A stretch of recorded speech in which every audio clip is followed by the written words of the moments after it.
Well, welcome everyone, and thank you for joining us for today's webinar on Tibetan medicine. My name is Molly Buss, and I'm the Community Relations Manager at the Earl E. Bakken Center for Spirituality and Healing. And my role for today's webinar is to moderate the chat. Many of you have already done so, but if you're just joining us, please feel free to introduce yourself in the chat. You're welcome to share where you're joining us from, or perhaps a word or a phrase about how you're feeling today, or even what you're excited to learn about. I wanted to also give a quick introduction of the Bakken Center for those who may not be familiar with our work. It is our vision to advance the health and well-being of individuals, organizations, and communities through integrative health and healing. And during the COVID-19 pandemic, we have strived to provide free resources and webinars to help you navigate these challenging times. We need your help to continue to do this work. If you are able to, please consider making a donation of any amount. And more information about how to do that will be provided in the post-webinar email. There are a few logistical items I wanted to review to help you navigate the webinar functions. You are welcome to share your thoughts and comments via the chat box. And if you're comfortable and you do want to share your introduction or any other comments you have with all participants, please make sure to update the to fields in the chat box to all panelists and attendees. And then just note that you do have the opportunity to minimize the chat box during the presentation, and we invite for you to do that during the components that aren't interactive to help you stay present. And then also note that there is a Q&A icon where you can submit your questions for our presenters, and we will ask them as many of your questions as we have time for at the end of the session. If you aren't able to find those icons, if you're joining us from a computer, try hovering your mouse over the bottom of the webinar screen and they should pop up. We will send out an email with a recording of the webinar that you're welcome to share, as well as a PDF of the PowerPoint slides and some other resources on Tibetan medicine. I am now delighted to introduce Dr. Mary Jo Kreitzer, founder and director of the Bakken Center for Spirituality and Healing. Mary Jo will be facilitating the Q&A segment and will also share some more information about our presenters. Well, thank you very much, Molly. Good afternoon and welcome to the Wellbeing webinar. I want to acknowledge and thank all of our staff at the Bakken Center who help with this webinar series, especially Molly Buss, who masterfully manages many of the details. Today's topic is Tibetan medicine, self-care for mind and body. Tibetan medicine is an ancient yet timely holistic tradition from Tibet. For centuries, Tibetan medicine doctors have conducted traditional research. Now, Western researchers are finding positive results from meditation, mindfulness, compassion, yoga, acupressure, breathing techniques, diet, medicines, and other components of Tibetan medicine. Because Tibetan medicine is new in the United States, most Americans don't have access to a qualified practitioner. Minnesota, home to the second largest Tibetan community in the United States, has 3 Tibetan medicine practitioners, including Dr. Tenzin Namdul, one of our speakers today.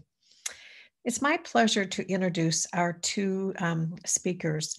First of all, Dr. Miriam Cameron is a member of the Bakken Center graduate faculty. She earned her PhD and did her postdoctoral fellowship in nursing and bioethics at the University of Minnesota. While studying Tibetan medicine in Tibet and India, she created the Tibetan Healing Initiative that evolved into our Yoga and Tibetan Medicine focus area at the center, which she leads. Dr. Tenzin Namdul is also on our graduate faculty at the Bakken Center and is a postdoctoral fellow in the Division of Epidemiology and Community Health in the School of Public Health. Tenzin is a Tibetan medicine doctor. He graduated from Mensakhan, the Tibetan Medical College in Dharamsala, India. He earned his BA in anthropology at the University of Minnesota and his PhD in medical anthropology at Emory University in Atlanta. Since 2001, Mim and Tenzin have had a rich and extensive collaboration. They teach 2 graduate level courses, one online and one in India. Miriam will be teaching the next online course that begins on February 1st. They've also collaborated on research, and you can find detail about their research and Tibetan medicine on the center's websites. Miriam has published 3 books. Her 3rd book, titled Karma and Happiness, A Tibetan Odyssey in Ethics, Spirituality, and Happiness, has a foreword written by His Holiness the Dalai Lama. And Miriam and Tenzin have a brand new book on Tibetan medicine and you, a path to well-being, better health, and joy. And it also includes a blessing by the Dalai Lama and is a textbook in our courses. Miriam and Tenzin will speak for about 45 minutes. As Molly said, you can start turning in your questions at any time, and do put them in the Q&A function rather than the chat so I don't lose them. And then I'll come on at about 10 to the hour, and we'll have some conversation about those questions. So with that, I will turn it over to Miriam and Tenzin. Thanks, Mary Jo and Molly. Tenzin and I are delighted to be here and talk about the healing power of Tibetan medicine. Thanks to all of you for attending, especially on this historic day in our country. So if you're going to watch the impeachment later, fortunately it's after this, so we can focus on Tibetan medicine. And ideally, Tibetan wisdom will help us to deal with challenges. Okay, let's, so the title of our presentation is Tibetan Medicine, Self-Care for Mind and Body. Where's Tenzin? There. And in Tenzin's and my new book, we have this quote that summarizes Tibetan medicine. All of us want to be happy and avoid suffering, yet too often we make choices that sabotage us rather than reverse what's wrong. Tibetan medicine, Tibet's ancient comprehensive science and art of healing, offers effective tools for transforming suffering into health and happiness. So we are going to, Tenzin and I are going to give you a brief overview of what this quote means. We'll flesh it out. We have some objectives. By the end of the webinar, ideally, you will be able to explain these terms. The purpose of life is to be happy. Isn't that a wonderful idea? It really shows what we need to do with our life. Health equals balance. Disease, dis-ease equals imbalance. Mental poison, sabotage our health. We need to live and die in harmony with our inborn constitution. Okay, what is Tibetan medicine? Tibetan medicine is called Sowa Rigpa, that's the Tibetan name. It's the ancient yet timely science and art of healing in Tibet. It's one of the oldest yet timely healing traditions in the world. Tibetan medicine teaches that the purpose of life is to be happy. We need to make choices that make us happy, and that well-being or happiness is a lifelong process of living in harmony with your constitution. Some people think Tibetan medicine is simply medicines. No, it's a whole way of life, just as yoga is. For centuries, Tibetan doctors have conducted research. Now Western researchers are studying Tibetan medicine with positive results. Mary Jo talked a little bit about that. Okay, our agenda today is to talk about 4 concepts. Number 1, karma. And karma is the universal law of cause and effect. And what it means, if the purpose of life is to be happy, then we need to make choices, mindful choices that produce balance, health, and happiness. Suffering, suffering really means unpleasant or unhappy feelings. And many people are unhappy now. I can feel the sadness all around us. But if we engage in mental poisons, and we will explain what that means, then that leads to unhealthy choices that lead to imbalance and dis-ease. 3, healing. Healing means to reverse imbalance and choose to live in harmony with your own unique inborn constitution. And then finally, happiness. Rise up and bloom like a lotus flower. And at the end of our presentation, Tenzin is going to lead us in a brief meditation on the lotus flower, that each of us can rise up and bloom like a lotus.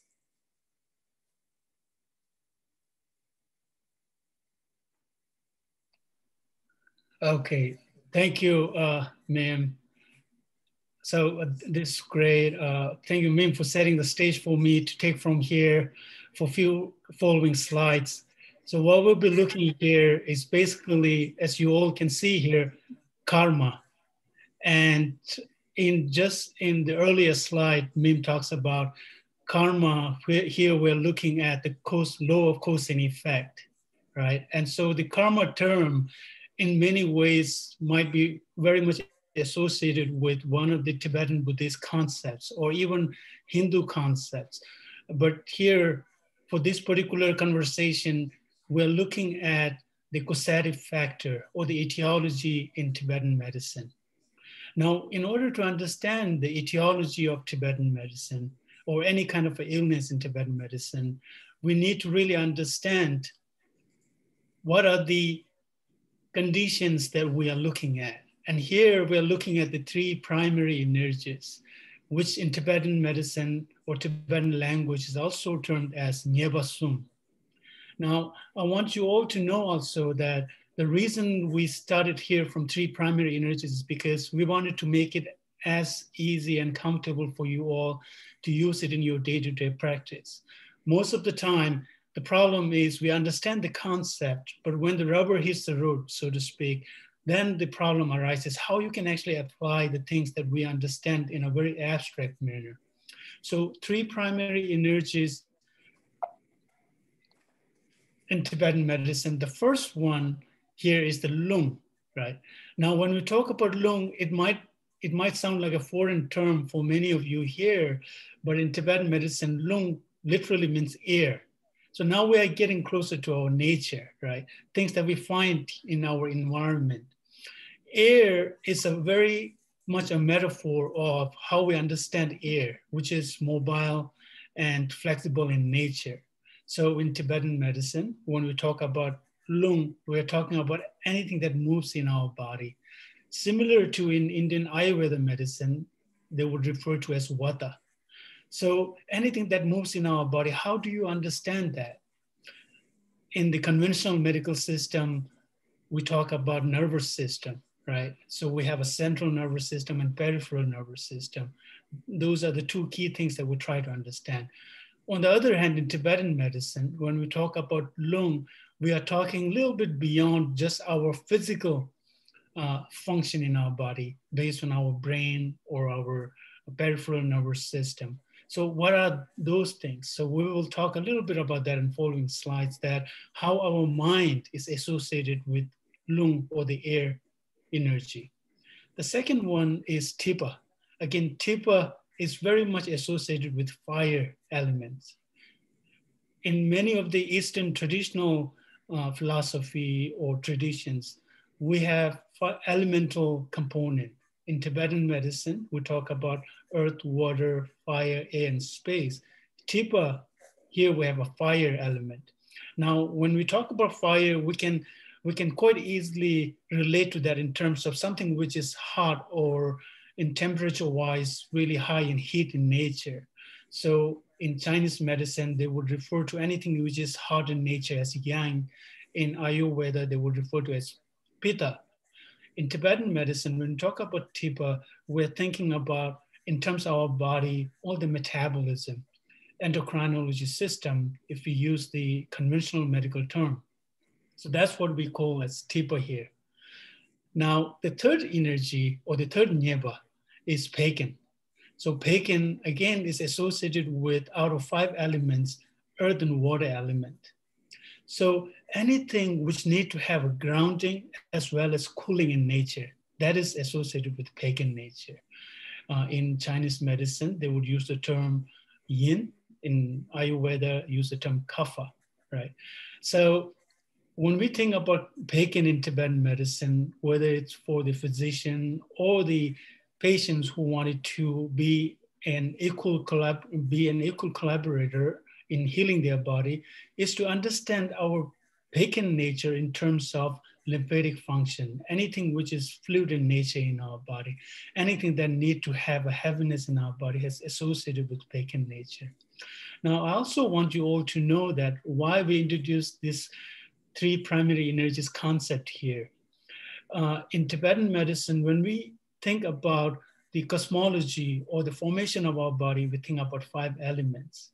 Now, the fact that the body is based on 5 elements, the 5 elements can always be subjected to whether it will be too much or too little, or if it's too disrupted.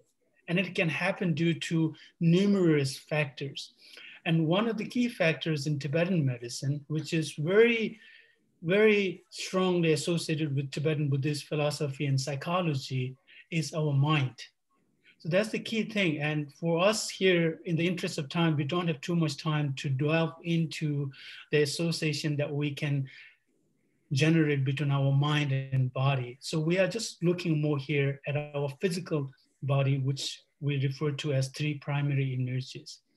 Now, the following slide is, in order for both the physician as well as a client or a patient to work together in healing our body and mind, is to understand that based on 3 primary energies, each one of us are more susceptible or have a propensity to have any kind of a physical and mental problem. Therefore, in Tibetan medicine, one of the key concepts is understanding your own body and therefore the impact it can have on our mind. So we are going from the other way around, from the bottom up system. So in terms of understanding oneself in Tibetan medicine, we say that there are 7 different constitutions or 7 different natures. And as you can see here, the slide here is a little too populated, but we can just go from one to one quite in an easy manner, but quickly. So first one is the loong. So loong, as we have already talked about before, anything that moves in our body is related with our loong energy. So if someone is loong in nature, right, and then the dominant energy is loong, and it kind of dominates over our Tipa and Peking nature. So for that kind of a person, our nervous system would be very sensitive inherently. And now the second one is Tipa. For Tipa, since it's associated with fire energy, the Tipa would be in dominant nature, so the metabolism would be high. At the same time, the person would inherently have too much heat in their body. Now, on the other hand, someone who is dominant in Peking nature, we discussed earlier that Peking nature is very much associated with earth and water element. And therefore, the person would have inherently would have that kind of a nature or that kind of elemental dominance in their system. So those are the 3 key different constitutional natures and it can occur in any person. Now, once they start to incorporate into each other, for instance, here the 4th one is the Tipa and loong, or the loong Tipa nature, which we call as a dual constitutional nature. Or it can have a combination of Peking and loong, or loong and Peking nature, called or movement or energies dominant Tipa. Now the 5th one would be again Tipa Peking or Peking Tipa nature. And so it might sound a little confusing here. It's really more about a person with a solitary nature, and then when there's a combination of one or other nature. Now finally, the 7th nature is the combination of all 3 principal energies, which doesn't happen that often. It's very rare that someone would have an equal portion of all these 3 different energies, and someone who are able to maintain the control of all these 3 different energies are able to be more in the state of balance rather than imbalance form. Now, when we think about the karma, as I said before, we're really thinking about the cause and effect. So anything that we engage in, sooner or later, we need to face the result or outcome of that particular engagement. And so it depends a lot upon choices that we make. And here, the key thing here is how we can actually live in harmony with your own idiosyncratic, inborn constitutional nature, right? And then earlier we talked about 7 different constitutional nature. And so the first thing is, whenever we talk about health and thereby its extension, the happiness, is really when our energy is in the state of balance form. Now, this could sound a little too wishy-washy in terms of, oh, if you're just able to maintain the state of balance, can you just be healthy and happy all the time? And then I remember years ago when I first went to South Africa on our first tour, it was hugely hyped, and we were going from one TV station to another, and one of the TV station anchors asked me, could you say what is about Tibetan medicine in a few words or a sentence? I remember vividly telling the person about, it's really more about keeping the balance of your mind and body engagement. And the person looked at me and said, is that all? So that's why I always tell my friends or students or people who wanted to know more about engaging in behavior that could help to be in the state of health and happiness, is really, it's about keeping in balance, but it can also get really complex at the same time.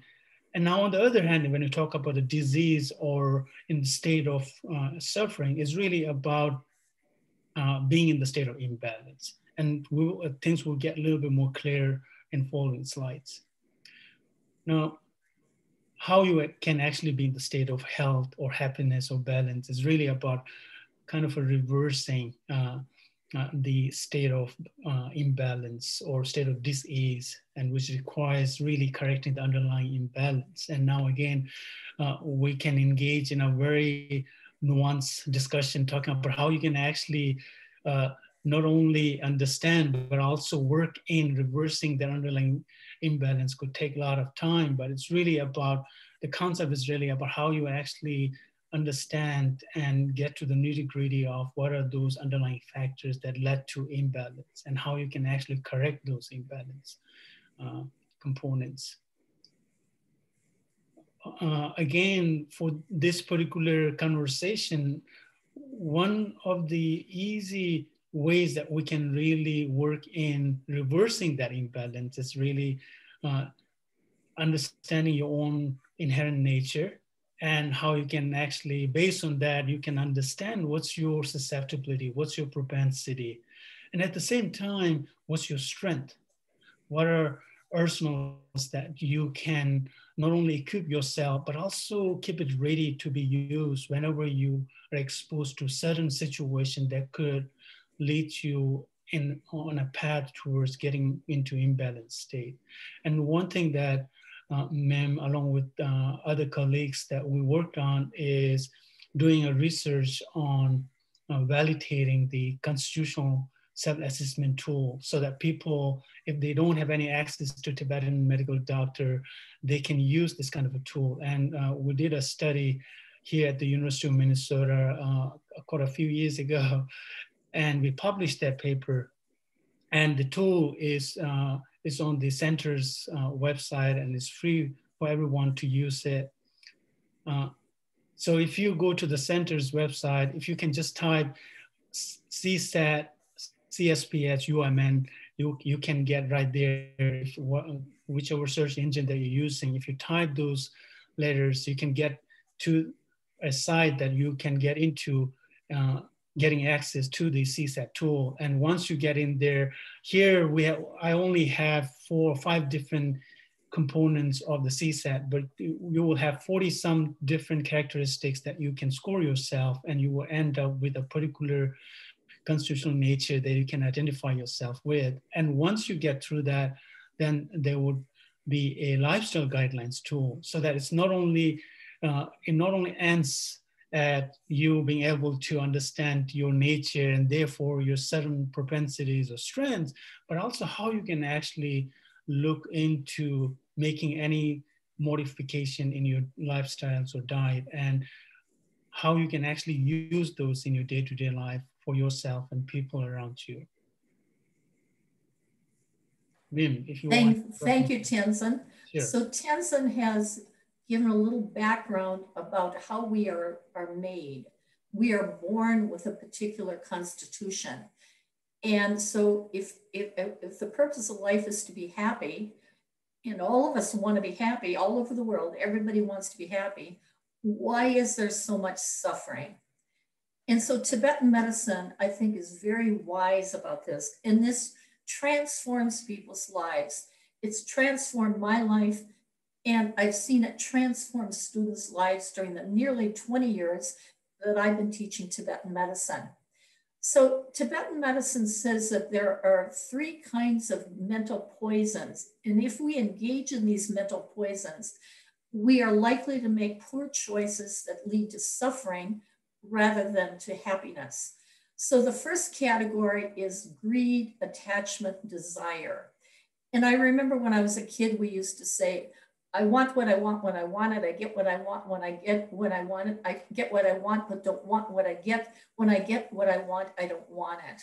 And our whole culture is set up in this way, to go through life dissatisfied, lack of satisfaction. So if I'm dissatisfied, then that promotes my loong energy imbalance. That loong energy is movement energy. And if I'm dissatisfied, it affects my body. And then people who have their loong is out of balance, the kind of depression they experience is anxiety, lack of focus. And you can somewhat tell what your constitution is just by looking at when you are feeling down, how is it that you feel? So if it's anxiety and lack of focus, that's related to loong energy. Now, if loong is out of balance enough, these kind of health problems result: insomnia, headaches, irritable digestion, bowel movement issues, heart and blood pressure issues, dry skin, movement disorders, addictions, and mental health problems. During question and answer, we can spend a little more time on this. Let's go on to the next one. The second category of mental poisons is anger, hostility, and aggression. And that promotes TIPA imbalance, heat imbalance. When people are angry, you can just see the red coming up, the blood comes up, and they're too hot.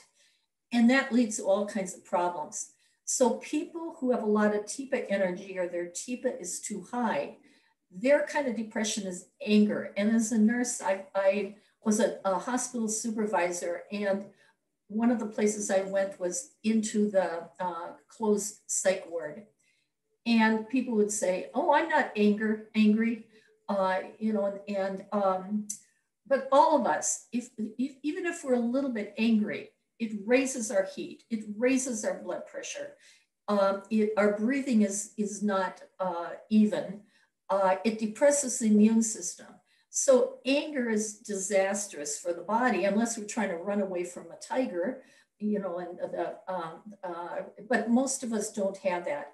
But if we're angry about what's going on in politics, we're angry about the COVID pandemic, we're angry about systematic injustice. These are all huge challenges for our country. But if we deal with it with anger, we're likely to get these kind of health problems, skin rashes. The body erupts because the body's too hot. And so it's a way for the body to get rid of heat. Inflammations, infections. Now they're finding out that a lot of diseases start with inflammation. Headaches, autoimmune disorders, sensitive small intestine, cardiovascular disease, and hormonal issues. Let's go on to the next one. Okay, and the third category of mental poisons in Tibetan medicine is confusion, delusion, closed-mindedness.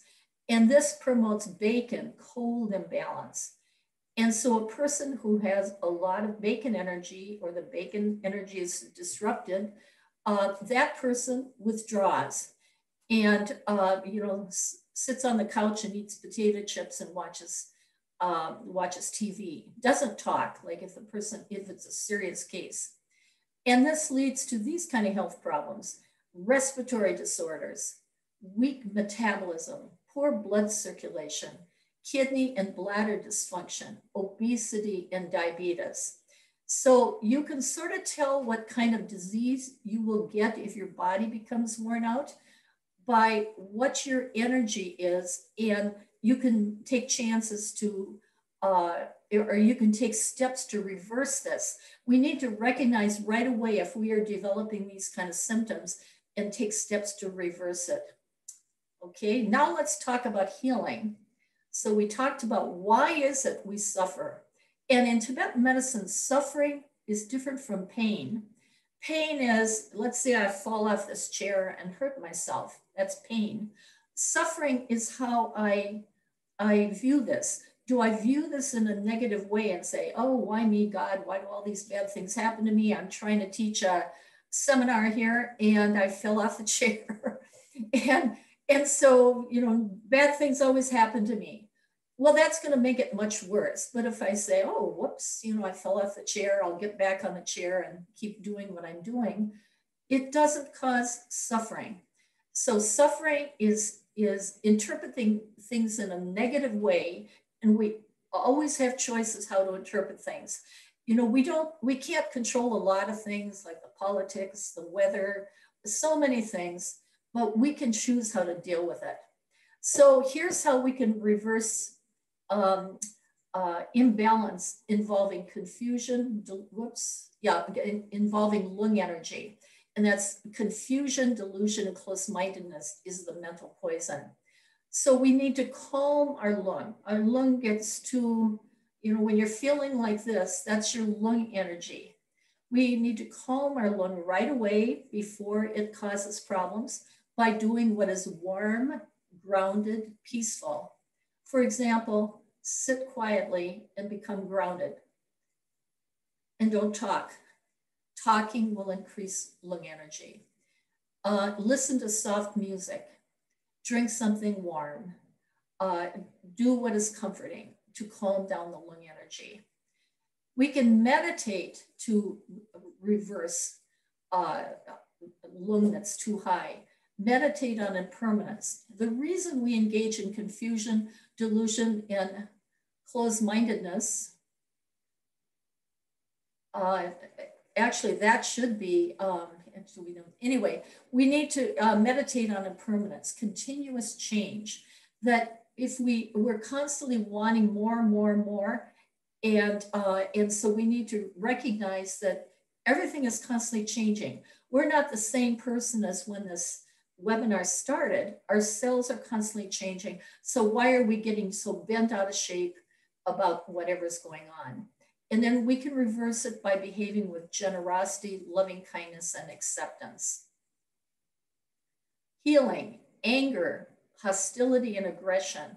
So when we feel anger rising up within us, it's going to be disastrous for the body. So we need to cool it. We tell 2-year-olds, you know, calm down, take a time out. As adults, we need to do the same thing. So by doing what is dry and cool, for example, ingest beverages and foods that are cooling. Don't drink something hot or eat spicy food that's going to heat you up. And avoid situations, people that trigger anger. And as far as meditation, meditate on compassion, which is kindness toward oneself, everyone, everything, and our planet. Caring, it too often has to do with feelings. I like this person, but I don't like this person. But compassion is a philosophical stance of kindness, no matter how anyone else behaves. And if we are able to have this philosophical stance, we'll be much better off setting limits if we are in an abusive situation. And then engage in actions that relieve suffering for others and benefit our planet. And then to bacon, if bacon is out of balance, and that's cold energy, we need to do what is dry and warm. For example, ingest warm beverages and food, exercise, dress warm enough. In the winter in particular, our bacon energy can go up and we don't want to get anything done. We procrastinate. So that's the time to go outside and walk and get that metabolism up. And then meditate on wisdom. And wisdom means to be fully awake. Wake up and don't be sleeping. Be mindful, fully mindful. Practice mindfulness, being aware in the moment.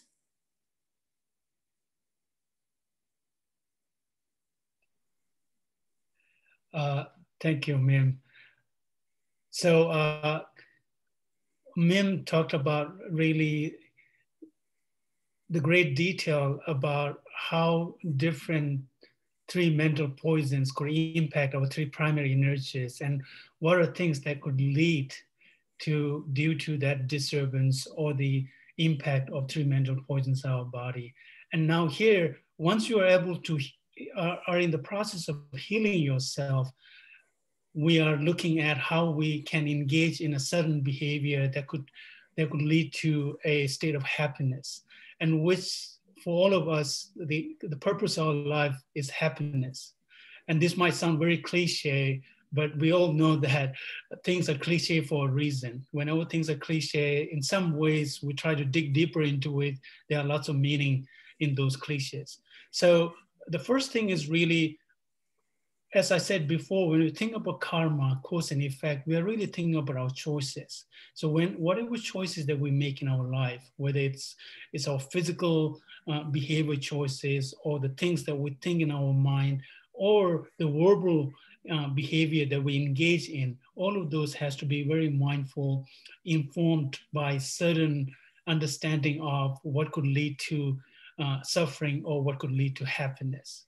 Now, the second thing is really creating a healthy mind, body, and life. But it doesn't only stop there. It's really about how you can actually facilitate a creation of healthy mind and body is very much dependent upon our environment. So that once the environment is healthy and conducive for generating that level of healthy mind and body, then there's a flourishment, or things could flourish. Now, once we are able to do that, it's really about how we can have a certain level of honesty and strong moral values. And that's where we have to behave with integrity.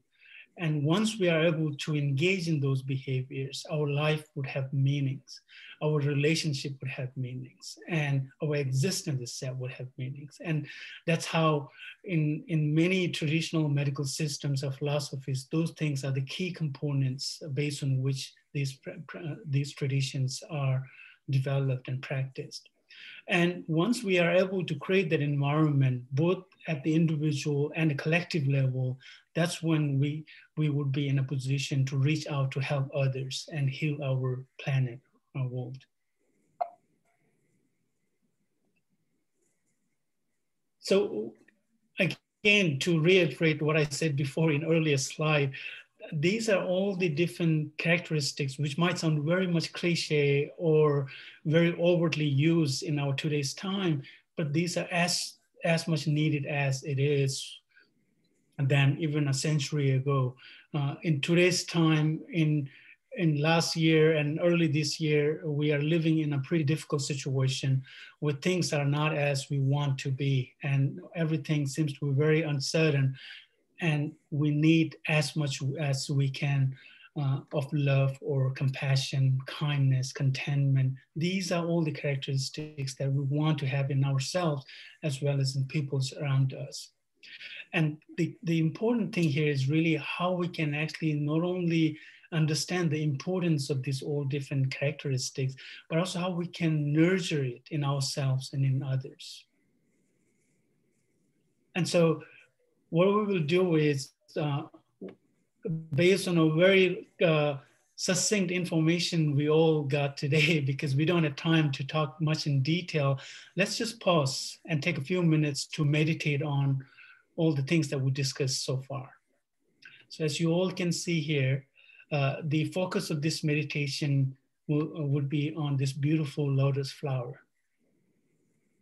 So we will engage in 2 to 3 minutes of meditation. You can sit comfortably See if your back can be straight without strain or overarched. You can close your eyes or not, however you feel most at ease. So we begin by settling into the awareness of the body posture, to sit and know you're sitting. You may feel the sensations of the body breathing, opening to different sensations in the body and staying alert and mindful for the arising of thoughts or images or emotions.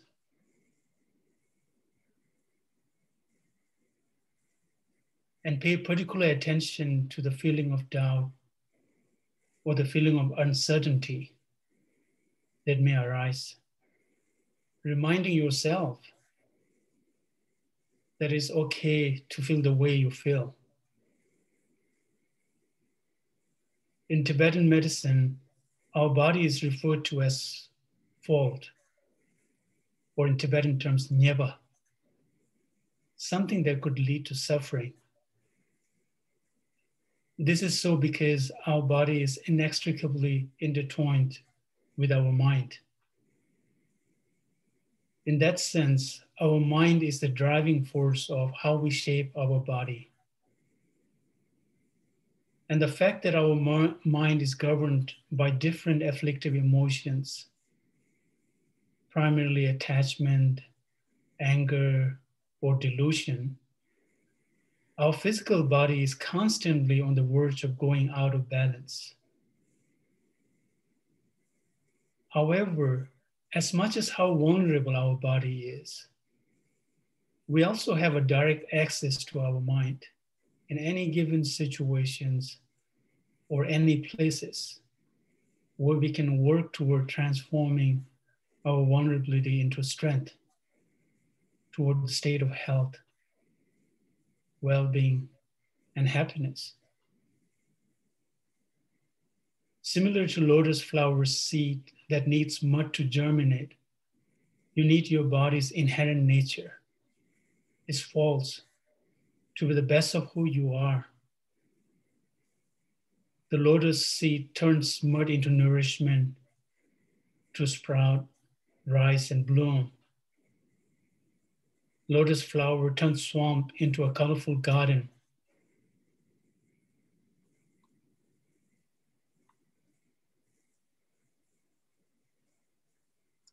Like a lotus, you can view mud in life as nourishment, not a threat. If so, you will transform challenges into opportunities for personal growth as well as collective human flourishing. You too will rise, bloom, and flourish.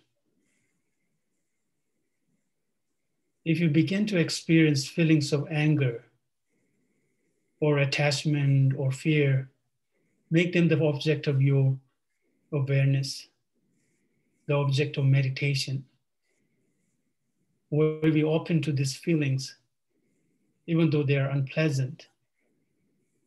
We open to them with mindfulness and with awareness.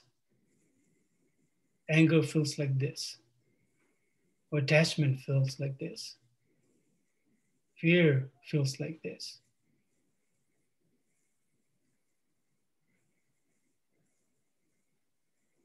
Becoming mindful of this mind states and emotions helps us be with many transitions of our lives, helps us be with them with greater balance, with greater equanimity, and with greater ease. When you are ready, you can open your eyes, connecting again with the world around you and paying attention to all of these various emotions that arise in times of big transitions, and realizing that we can practice with them, both in our formal meditation and in our daily lives in the world.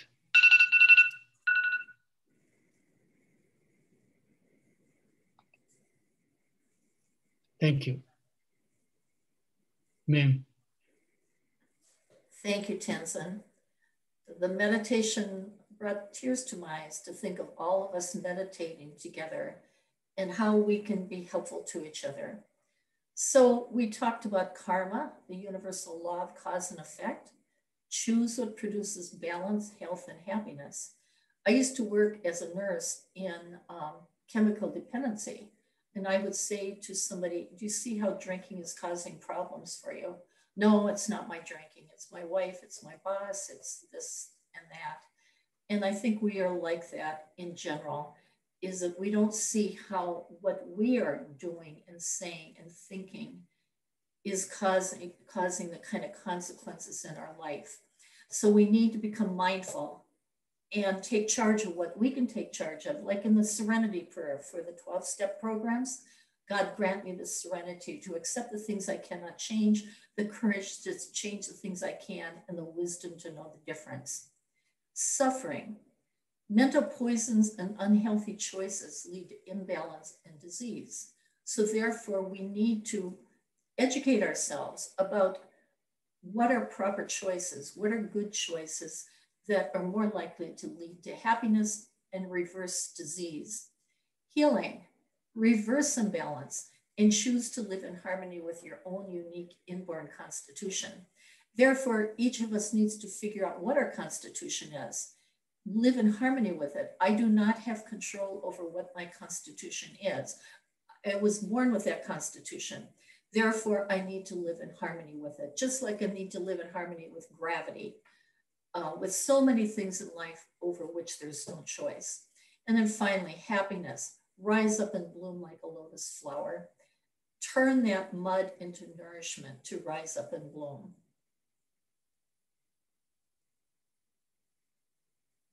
Okay, let's, I hope that each of you now understand what these terms mean.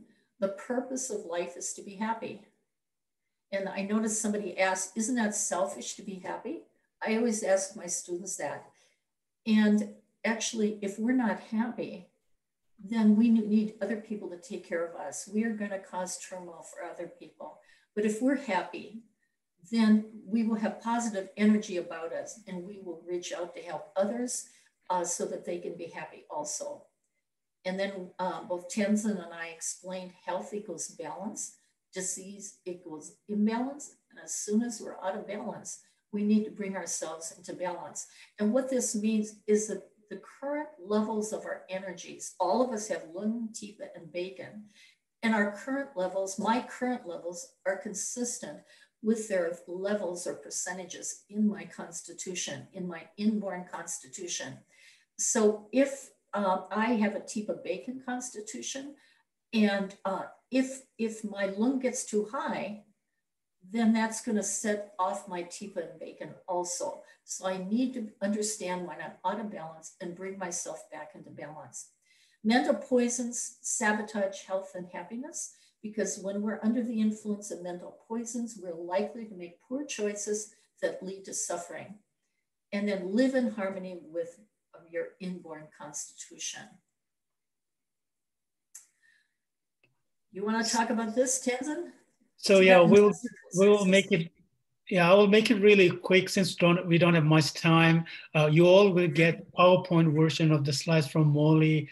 So you all will get more information about this once you get the PowerPoint slides. And please feel free to reach out to us, to Mim or to me or people at the center to know more about courses on Tibetan medicine that is provided from the center. So I will hand it over to Dr. Mary Jo Kraser here. Thank you. Should we go to the next slide? So much. Yeah, the next course is in February, and here is that. And then a last question you may want to think about on your own. You could go ahead to that, the last one, Tenzin. Go to the next one. How can I live a happy life, help others to be happy, and do my part to heal our planet? That is the purpose of life for each one of us. Thank you very much. Well, thank you so much, Tenzin and Mim. There are many, many, many good questions. And so I'm going to go back and forth between the two of you. And my suggestion is, if you can, make your answers fairly brief so we can begin to answer some of the many questions. So Mim, starting with you, does our Constitution ever change, or will it be the same our whole life? We're born with our Constitution, but there have been a few cases where something very tumultuous has happened and there have been some changes in the person's constitution. But by and large, it's like DNA. We're born with particular DNA and we need to live in harmony with what that is. So Tenzin, we're all aware that trauma lives in the body. It can be triggered by events. The events of last week at the Capitol were such a trigger. How does one maintain balance despite trauma in the body? Thank you, Mary Jo. This is really important question in terms of the environment that we are exposed to right now. And I think, unfortunately, in today's time and culture, most of our behavior is not really trauma informed. The decisions that we make, the behavior that we engage in is not really informed by a certain level of trauma that we are surrounded by all the time.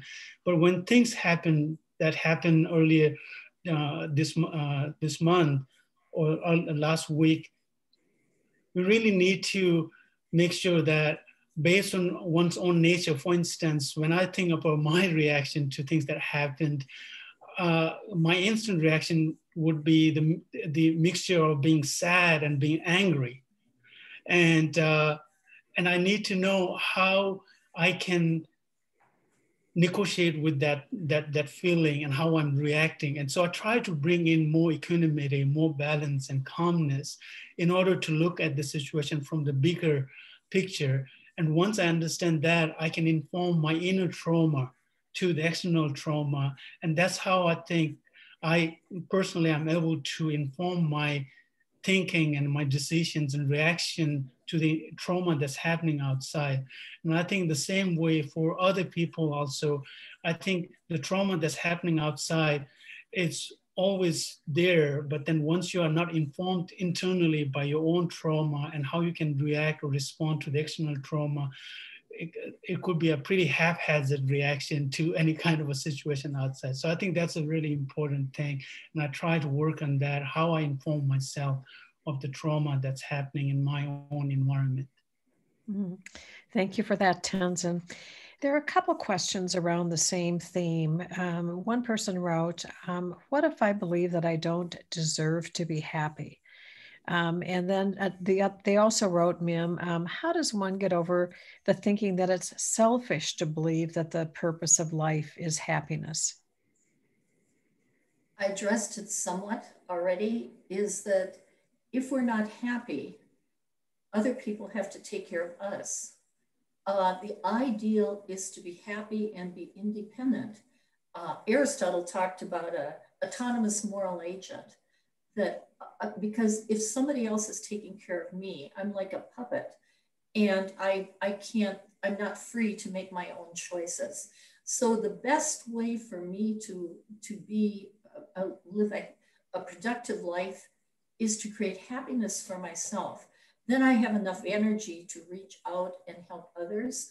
Then I'm concerned about what's happening with our planet. And that is the most unselfish way to be. Because as a nurse, I know that a lot of people who are sick, they're totally focused on themselves. And that's not a happy way to live life. Thank you, ma'am. So Tenzin, what should a severely depressed person do to start healing? What are the first steps? Yeah, this is a great question again. See, I think there are two different, in the spectrum of being in the state of not being happy or being depressed, is really about if there's any symptoms that are being manifested. So if there's any pathological symptoms which are being manifested, then I think it's critical that one need to seek help from others, not just from trying to work on from oneself, but also to seek help from others. That could be a therapist or a doctor, or taking any kind of behavioral or pharmaceutical intervention. So that's a really important thing.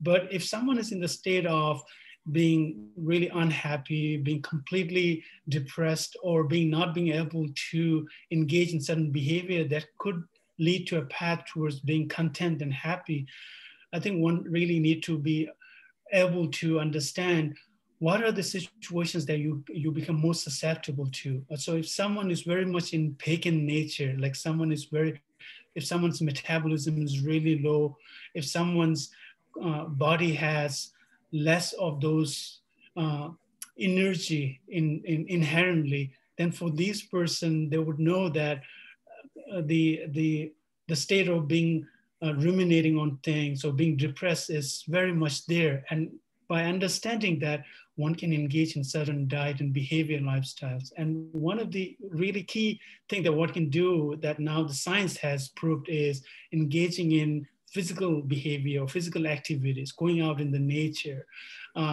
going for a walk or a run has a direct impact on physical state that could help in making a person more energetic and happy. And then from the mental side is really the meditation. Now, lots of studies are out there in science that has really proven that how it can have a strong impact on our state of mind. Thank you, Tenzin. Just a quick follow-up question. If somebody is not depressed, does that mean that they must have a balanced constitution? So yeah, I think the state of being in balance or imbalance is so dynamic that it can always change at any point of time, depending upon what kind of a situation, what kind of environment, what kind of a diet and behavior one is engaging in. And I think the essentially in Tibetan medicine, the bottom line is really about how much importance one is putting on oneself. And in Tibetan medicine, we usually say that a person who is even a little bit of narcissistic in nature, their level of happiness and being unhappy is so inflated and deflated.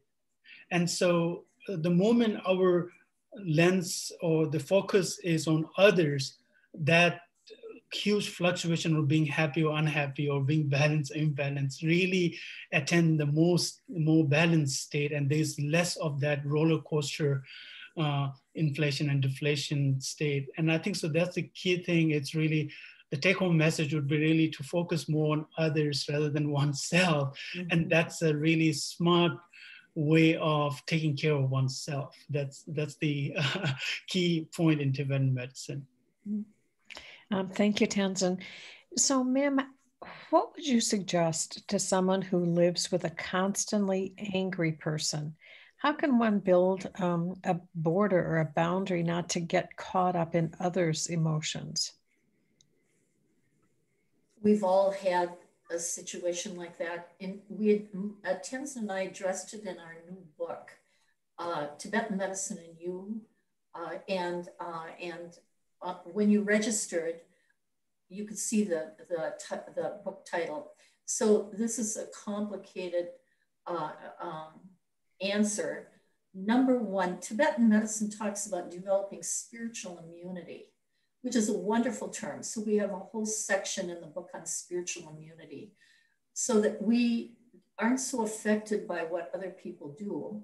But the problem is anger is contagious. And so we need to be very careful. And if we're going to be healthy, we need to surround ourselves with healthy people. We can reach out to help others, but the people right around us, we don't want people with negative energy right around us. So I think with the shortage of time, if you can get a chance to read the book, it would be very good. How do you develop spiritual immunity? Surround yourself with positive people to better deal with somebody who's negative. And sometimes we need to separate ourselves from people who are real negative. For example, somebody who's trying to get sober shouldn't be going back to a bar with his drinking buddies. It would be very hard to stay sober then. Well, thank you so much, Mim, for that answer. And goodness, I think we could have gone another half hour. There were so many wonderful questions that were posed. And I also have to tell you, Mim and Tenzin, that the chat was filled with comments from others just expressing their deep appreciation for the two of you being here today and for all that you shared, not only in the webinar today, but in your courses and your writings with information that you put on the website. So we are so fortunate at the Bakken Center in here in Minnesota to have both of you as such wonderful resources. So thank you so much for being with us today, and thank all of you who joined the webinar. And we hope that you have a good rest of the day and that we see you soon on upcoming webinars. As Molly said, she'll be following this webinar, sending you resources, including a PDF of the PowerPoint. Thank you and good day. Thank you. Thank you so much.